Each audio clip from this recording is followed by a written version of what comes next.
متوجہ کر دیا کہ میں اس نقطے پہ سوچوں.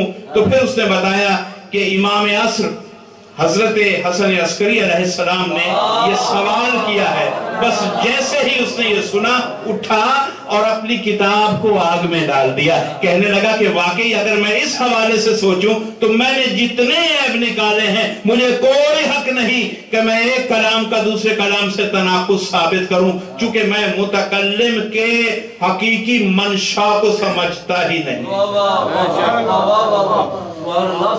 تو حضور یہ بات وہی ہے کہ یہاں بھی اگر کوئی کہے تفسیریں لکھنے والے، تفسیر بالرائے کرنے والے، اولی الامر کا نشان آیت کا کسی اور تک پہنچا رہے ہیں، وسیلے کا ذکر آئے تو اس کی تشریح کچھ اور کر رہے ہیں، سالکین کی گفتگو آئے تو اس کا مفہوم کچھ اور کر رہے ہیں. تو گویا یہ مسلمان مل کر اسحاق کندی کا جو کام ادھورا رہ گیا تھا اسے پورا کرنے میں لگے ہوئے ہیں. اگر یہ معصوم کے دروازے پہ آ جائیں تو معصوم انہیں بتائے گا کہ یہ جتنے صاحبان فضائل قرآن میں اللہ نے بیان کیے ہیں یہ شخصیات، یہ دروازے مختلف نہیں ہیں، سارے ایک ہی دروازے پہ آپ کو لانے کے لیے آیات کے مفہوم دعوت عام دے رہے ہیں. ایک ہی دروازے. نعرہ تکبیر، نعرہ رسالت، نعرہ حیدری، محمد و آل محمد صلوات. تو اختلاف نہیں ہے. یہ فضائل اتنے ہیں. ابھی ہم نے صرف 4-5 آیتوں کا ذکر کیا. اگر قرآن کی ہر آیت کے حوالے سے جہاں ذکر آل محمد ہے واضح طور پر، ورنہ تو ہر آیت میں آل محمد ہے، لیکن جو دنیا والوں نے تسلیم کر لی کم از کم انہی آیتوں کو ہم اگر سامنے لے آئیں تو فضائل کا انبار ہے، مگر ہستیاں وہی مخصوص ہیں.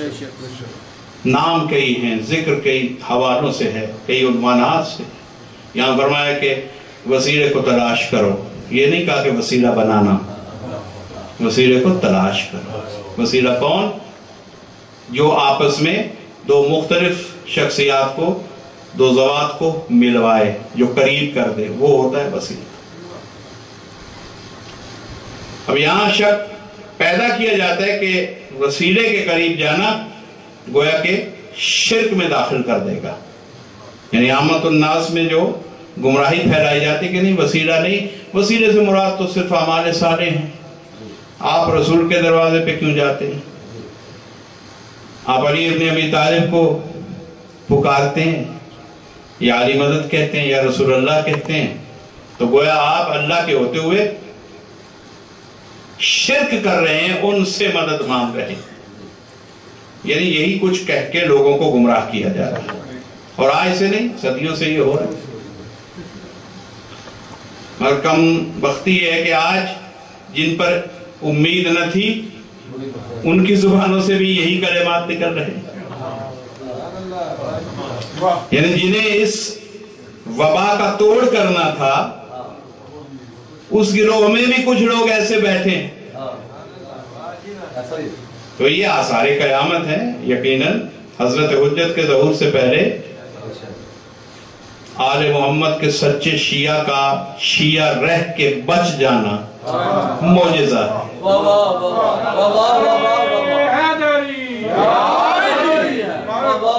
کون کون ہوگا خوش نصیب کہ جسے ہر شخص کہہ رہے میں مومن ہوں، میں شیعہ ہوں.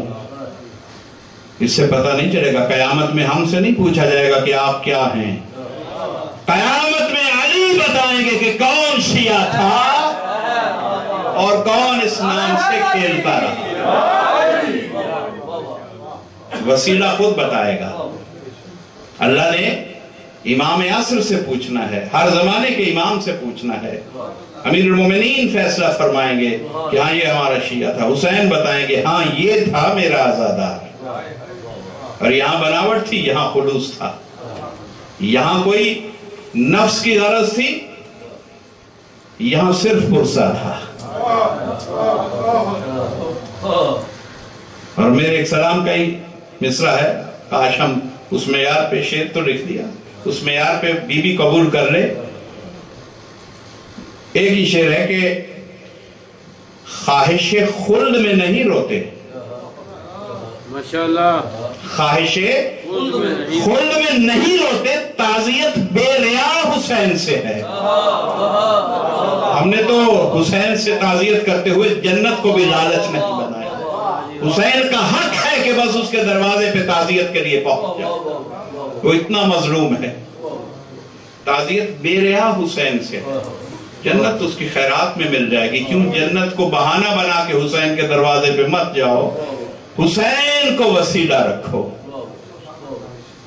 حسین وسیلہ بن گیا تو جو کچھ حسین کی دسترس میں اللہ نے دے رکھا ہے اس کا حصہ خود بخود عزادار تک پہنچ جائے گا۔ تعزیت بے ریا حسین سے ہے۔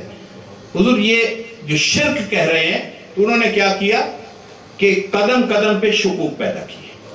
میں نے کل عرض کیا تھا کہ اگر کلمہ اسلام کا علمی طور پہ، فکری طور پہ قریب آ کر انسان جائزہ لے تو از خود شرک اور توحید کی حدیں الگ الگ ہو جاتی ہیں۔ ہم نے پڑھ تو سب نے لیا، غور نہیں کیا انسانوں نے، اور پھر وہی کلمہ پڑھ کے موحد کو بھی مشرک کہہ دیا گیا۔ تو یا تو توحید کی تعریف کر لیں یا شرک کی۔ ایک چیز کو سمجھ لیں دوسری سمجھ میں آ جائے گی۔ بھئی ایبسٹریکٹ چیزیں جو ہوتی ہیں کسی کو عادل سمجھ میں نہ آ رہا ہو کہ یہ کیا چیز ہوتی ہے، آپ 100 لفظوں سے سمجھائیں، اسے سمجھ میں نہ آئے تو اسے کہیں ہوتا ہوا ظلم دکھا دیں، اسے کہیں کہ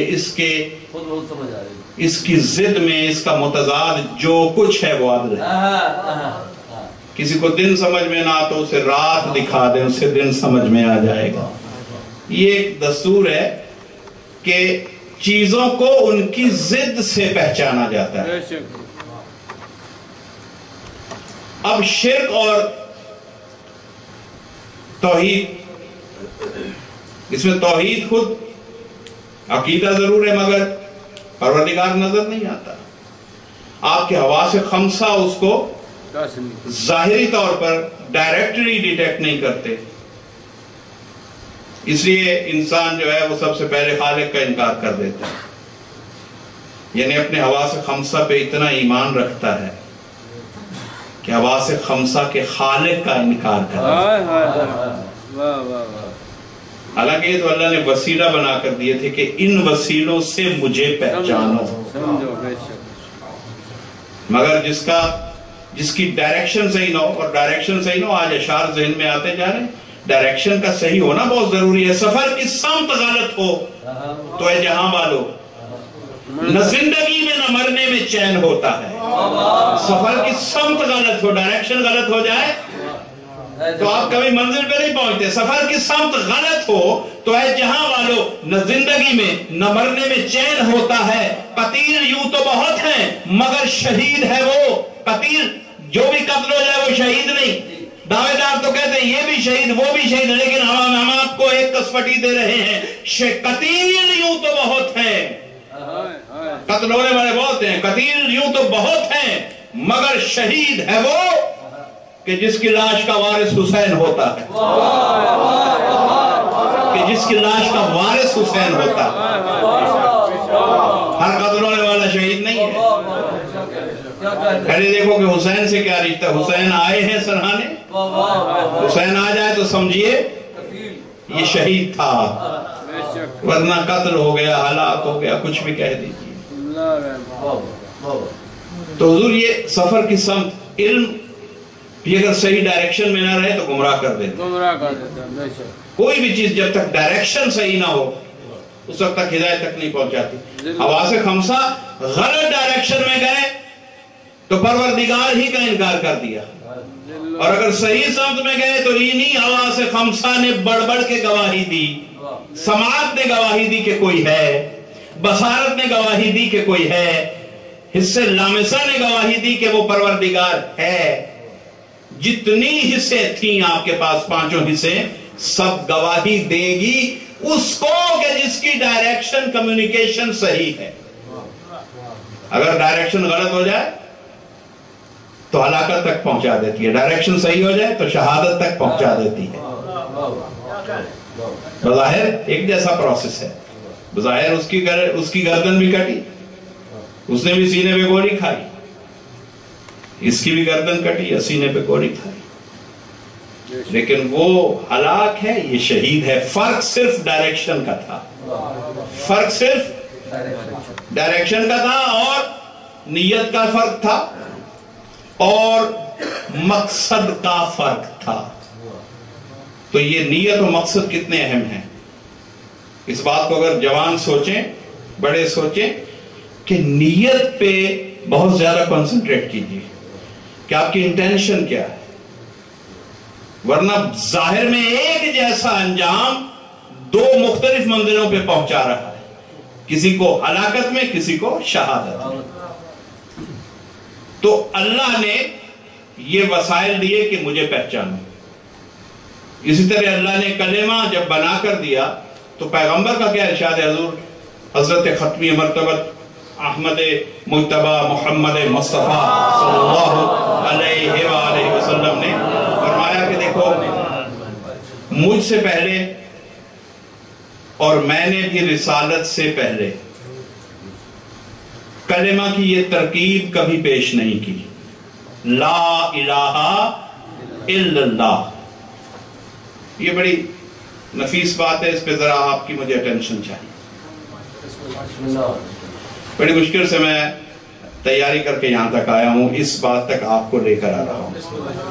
میں نے پہلے تیاری کی ہے کہ آپ اٹینشن دیں، میں نے شعر پڑھیں، آپ کا دل راضی ہو جائے، پھر آپ میری وہ گفتگو سنیں جو تھوڑا سا آپ کی فکری انوالومنٹ چاہتی ہے۔ کہ لا الہ الا اللہ، حضور فرماتے ہیں کہ کسی نے، کسی بھی عربی بولنے والے کسی بھی پیغمبر نے اپنی قوم کو کلمہ اسلام کی یہ ترکیب نہیں دی۔ دین سب اسلام لائے، اس پر ابھی زیادہ گفتگو کی ضرورت نہیں، آپ جانتے ہیں کہ آدم صاحب خاتم المرسلین، اللہ کا دین ایک ہی ہے، اسلام ہے۔ یہ قوموں کی مرضی ہے، عیسیٰ والوں نے نام نبی کے نام پہ رکھ لیا، بنی اسرائیل والوں نے اپنی قوم پہ نام، یہودی یہودا کی اولاد تھے، جد کے نام پر۔ انبیاء نے نہیں کہا کہ تم یہودی ہو، تم عیسائی کہلانا، اس لیے پیغمبر نے اپنی قوم کو اجازت نہیں دی کہ اپنے آپ کو محمد ہی کہنا، کہ یہ شخصیات پر دین کا نام نہیں ہے۔ اللہ کا ایک ہی دین ہے جو تمام سلسلہ انبیاء سے گزرتا ہوا مکمل ہو رہا، اور مکمل ہوا غدیر کے دن، مکمل ولایت پہ ہوا۔ لوگ سمجھتے ہیں حضور کے 23 سال مکمل ہوئے غدیر پہ، حضور یہ آدم کا دین مکمل ہوا غدیر کے دن، یہ نوح کی شریعت مکمل ہوئی غدیر کے دن، یہ ابراہیم کی شریعت مکمل ہوئی غدیر کے دن، یہ جناب عیسیٰ موسیٰ کی شریعتیں، ساری پانچوں شریعتیں مکمل ہوئی، تب یہ آیت اتری کہ آج ہم نے دین کو مکمل کر دیا۔ غدیر کوئی عام دن نہیں ہے۔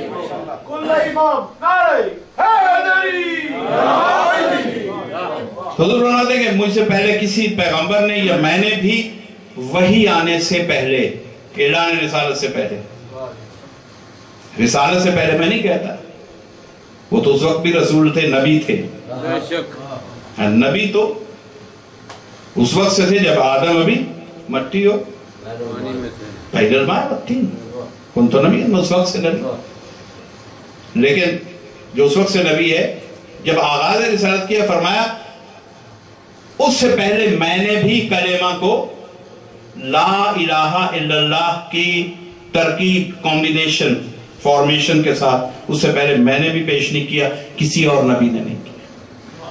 سب نبی آئے اللہ کو واحد بتاتے رہے کہ وہ وحدہ لا شریک ہے، وہ ایک ہے، لیکن یہ سٹرکچر کہ لا الہ پہلے نفی، پھر اللہ، پھر اثبات، یہ نفی و اثبات والا سٹرکچر اللہ کی توحید کو سمجھانے کے لیے یہ پیغمبر اسلام سے پہلے کسی نے نہیں دیا۔ کیوں دیا؟ لا الہ میں سمجھایا کہ یہ وہ دین میرے آخری پیغمبر کے ساتھ دین اس صورت میں پہنچایا جائے کہ اب انسان فکری طور پہ اتنا میچور ہو چکا ہے کہ اسے بتا دیا جائے کہ اسباب سے پہلے نفی اس لیے ضروری ہے کہ پہلے جھوٹے پہ تبرہ کر لو، پھر سچے سے تولا کا اظہار کرنا۔ جب تک آپ جھوٹے سے دور نہیں ہوتے، سچے کی دوستی کا اعلان آپ کو سچا ثابت نہیں کر سکتا۔ منافقت سے بچانے کے لیے پہلے نفی پھر اثبات۔ کلمہ اسلام کا پہلا سبق یہ ہے کہ پہلے جھوٹے سے بیزاری کا اعلان کرو، لا الہ کہہ دو، یہ جتنے الہ بنے ہیں یہ نہیں ہے، کوئی بھی الہ نہیں ہے الا اللہ، بس بات ہے صرف وہی اللہ کائنات کا معبود بھی ہے، وہی خالق ہے۔ تو یہ کلمہ کا سٹرکچر۔ اب ہم نے جو کلمہ ہمیں عطا ہوا اسلام میں، اور اس پہ اب تک سارے مسلمان متفق، ابھی مجھے میرے دوست بتا رہے تھے کہ کچھ ایسے فرقے بھی اسلام کے اندر پیدا کر دیے گئے کہ کچھ خاص نام سے بھی اپنے آپ کو معروف کہ وہ صرف لا الہ الا اللہ پڑھتے ہیں، یعنی محمد رسول اللہ۔ تو یہ اس صدی کے ان دنوں کی کوئی بات ہے؟ بات اور یہ شیطان اپنے کام میں لگا ہے، اور جو گفتگو ہونے جا رہی ہے کہیں نہ کہیں اس قوم کو بھی اس کا جواب اس گفتگو میں ملے گا کہ جو صرف اللہ کے ذکر پہ رکنا چاہتی ہے وہ پورے مزاج قرآن کے خلاف جا رہی ہے۔ لیکن ایک بات قابل غور ہے کہ جس کلمہ کو رسول نے عطا فرمایا لا الہ الا اللہ محمد رسول اللہ، یہ کہیں بھی ایک مقام پر اکٹھا لکھا ہوا نہیں ہے۔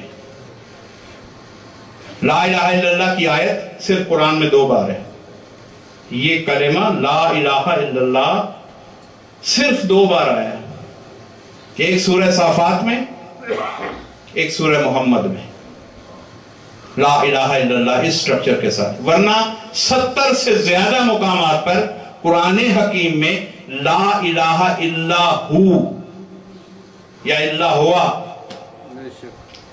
ان تراکیب کے ساتھ ضرور آیا ہے، لیکن لا الہ الا اللہ منوان وہ الفاظ جو آپ کلمہ طیبہ میں پڑھتے ہیں، یہ الفاظ قرآن میں صرف 2 بار آئے ہیں۔ سورہ صافات، سورہ محمد۔ سورہ صافات کیا؟ تبلیغ کے آغاز کا زمانہ، گویا آغاز کیا گیا لا الہ الا اللہ سے۔ سورہ محمد تبلیغ کا آخری زمانہ، گویا آغاز و انجام بنا دیا لا الہ الا اللہ۔ اور محمد رسول اللہ کہاں سے لیا کلمہ طیبہ میں؟ سورہ فتح سے۔ سورہ فتح میں محمد رسول اللہ اس ترکیب کے ساتھ آیا۔ جب وہاں سے محمد رسول اللہ لیا، ان 2 آیتوں سے لا الہ الا اللہ لیا، تو آپ کا کلمہ اسلام بن گیا لا الہ الا اللہ محمد رسول اللہ۔ اب یہ کیوں جمع کیا گیا؟ کہ دیکھیے ذکر ہے خالق کا، توحید کا ذکر ہے، اور ذات واجب ہے، وہ قدیم ہے، اس کے بعد ہر ذات حادث ہے، اس نے بنائی تو بنی۔ اول مخلوق ہونا مخلوق کے حوالہ سے بلندی ہے، خالق کے حوالہ سے وہ بھی مخلوق ہے، مخلوقات کے حوالہ سے مخلوق اول جیسی کوئی مخلوق نہیں، اول ما خلق اللہ نوری۔ لیکن پروردگار کی حیثیت میں اگر دیکھیں تو پروردگار ان سے بھی پہلے ہے، اور اس پر بعد میں عرض کروں گا کہ کیا وہ خلق ہوئے یا صادر ہوئے، یہ بات کی بات ہے، یہ ایک الگ چیپٹر ہے۔ لیکن سرسری بات جسے ہر انسان سمجھ سکتا ہے کہ وہ قدیم ہے، یہ حادث ہے، وہ معبود ہے، یہ عبد ہیں، وہ خالق ہے، یہ مخلوق ہے۔ تو بہت بڑا فرق ہے نا، وہ خالق، یہ مخلوق۔ تو ایک کلمہ جب اللہ نے ایک آئین بنا کر دیا اسلام کا، یہ آئینی فکرہ ہے، یہ آئین اسلام ہے نا، لا الہ الا اللہ محمد رسول اللہ، یہ کیا ہے؟ یہ اسلام کا آئین ہے، بنیادی فکرہ۔ جس نے یہ حصہ اسلام کا اس صورت میں قبول نہیں کیا وہ مسلمان نہیں ہے۔ کوئی لا الہ الا اللہ میں رک جائے مسلمان نہیں ہے، کیونکہ اللہ کی وحی سے حکم ہوا کہ یہ آیت اور وہ آیت، دو آیتیں ملیں گی تو کلمہ طیبہ انجام پائے گا۔ تو جب اللہ وحی کر دے تو اس کو آپ اپنی رائے سے بدل نہیں سکتے۔ تو اللہ نے جو وحی کی، اچھا اب یہ کیسا کمبینیشن، آپ جو کہہ رہے ہیں کہ اللہ کے ساتھ کسی کو نہ پکارو، کسی کا ذکر اللہ کو اگر پکارو، اللہ کا ذکر کرو تو بندے کا ذکر نہ کرو، شرک ہو جائے گا۔ فَلَا تَدْعُوا مَعَ اللَّهِ أَحَدًا، قرآن حکیم سے آیت پیش کر دیتے ہیں، سورہ جن کی آیت ہے کہ اللہ کے سوا کسی کا، اللہ کے ساتھ کسی کا ذکر نہ کرو۔ میں نے کل عرض کر دیا تھا کہ وہ کن کو اللہ نے روکا ہے کہ کن کا ذکر نہ کرو، آج دوبارہ اتنا وقت نہیں ہے، لیکن قرآن ہی سے گمراہ لوگ کچھ آیتیں لاتے ہیں جنہیں عامت الناس نہیں سمجھتے اور فائدہ اٹھاتے ہیں کہ یہاں یہ کہا ہے اور آپ جو ہے شرک کر رہے ہیں، وسیلے کا ذکر کر رہے ہیں۔ اللہ نے وسیلے کا ذکر کلمہ میں رکھ دیا، لا الہ الا، اگر معبود کے ذکر کے ساتھ عبد کا ذکر آ جائے تو برابری اور دوئی پیدا ہوتی ہے۔ تو اللہ نے کلمہ توحید میں لا الہ الا اللہ کے ساتھ محمد رسول اللہ پڑھنا واجب کیوں کیا؟ مطلب اللہ چاہتا ہے کہ جہاں جہاں معبود کا ذکر ہو، میرے اس عبد کا ذکر وہاں ساتھ ساتھ رہے۔ اچھا ایک اور چیز، ہاں شرک ہونے کے احتمالات تھے، اگر کوئی ایسا جملہ ہوتا کہ یہ پتہ نہ چلتا کہ اس میں اللہ کون ہے اور اس کا رسول کون ہے تو پھر شرک تھا۔ کلمہ میں اگر کوئی ایسا فکرہ پڑھ دے کہ یہ پتہ نہ چلے کہ اللہ کون ہے، رسول کون ہے اور اللہ کا ولی امیر المومنین کون ہے، یعنی تین ہستیاں ایک کلمہ میں ہوں، ہمارے کلمہ میں الحمدللہ ہیں، مگر کس ڈیفینیشن اور وضاحت کے ساتھ ہیں، اب یہ سمجھ لیجئے۔ دیکھیے اینٹیٹیز یعنی تین مختلف اینٹیٹیز، لا الہ الا اللہ، محمد رسول اللہ، علی ولی اللہ، چونکہ دین تکمیل ہوا غدیر پہ تو پھر جب مکمل ہوا تو پھر علی ولی اللہ بھی اسی طرح گیا جیسے لا الہ الا اللہ کے ساتھ محمد رسول اللہ آیا۔ اب اینٹیٹیز دیکھیں، ایک یہ میتھمیٹکس کے جو ماہرین ہیں وہ اس بات کو سمجھتے ہیں کہ یہاں موجود ہوں تو اگر مجھ سے کوئی غلطی ہو تو میری کریکشن کر دیں۔ آئنسٹائن کی تفصیلی بسیط بحث ہے اس پر، دیکھیے وہ کیا بحث ہے کہ 2 اور 2 4 ہوتے ہیں، میں اس کو مختصر سمپل کر کے عرض کر دوں، لیکن وہ کہتے ہیں نہیں، یہ 4 کہنے سے پہلے دیکھنا ہے کہ وہ 2 اور 2 کیا کیا ہیں، ان کی اینٹیٹیز کو الگ کر دو۔ یعنی آپ کے پاس اگر 3 گھوڑے ہیں، 2 اونٹ ہیں، تو آپ کسی جگہ پہ یہ نہیں کہہ سکتے کہ وہاں 5 اینیملز کھڑے ہیں، یہ 5 کا عدد دھوکہ ہوگا، کیوں؟ آپ نے اینٹیٹیز کو ڈیفائن نہیں کیا۔ آپ کو بتانا پڑے گا کہ ان میں 3 گھوڑے ہیں، 2 اونٹ ہیں، ہاں مل کر 5 کہا جا سکتا ہے، ایک فکرہ میں بیان کر سکتے ہیں اگر اینٹیٹیز الگ الگ ڈیفائنڈ ہوں۔ اب شرک تب ہوتا، دیکھیے قرآن میں بھی اس کی مثال ہے، سورہ یوسف میں اذ قال یوسف لأبیہ یا ابت، سورہ یوسف کی 4تھی آیت، انی رأیتو، یہ آیت سن لیں قرآن سے، میں اس کی دلیل پیش کر رہا ہوں کہ اینٹیٹیز کو الگ الگ رکھنا کتنا ضروری ہے۔ اللہ بھی قانون مشیت میں یہی چاہتا ہے کہ میتھمیٹکس نے جو قانون بنایا وہ اللہ کی مشیت سے سیکھ کر بنایا ہے، ہاں کوئی ان کی اپنی قابلیت نہیں، یہ فطرت میں اللہ نے رکھا تو انسان کی عقل میں یہ بات آ گئی۔ اللہ نے فرمایا کہ جب وہ خواب آیا تو کیا جناب یوسف کو خواب آیا، اذ قال یوسف لأبیہ، انہوں نے اپنے بابا حضرت یعقوب علیہ السلام سے کہا یا ابت، اے بابا، انی رأیت احد عشر کوکبا والشمس والقمر رأیتہم لی ساجدین۔ اس میں کیا ہے ذکر؟ بابا میں نے ایک خواب دیکھا ہے کہ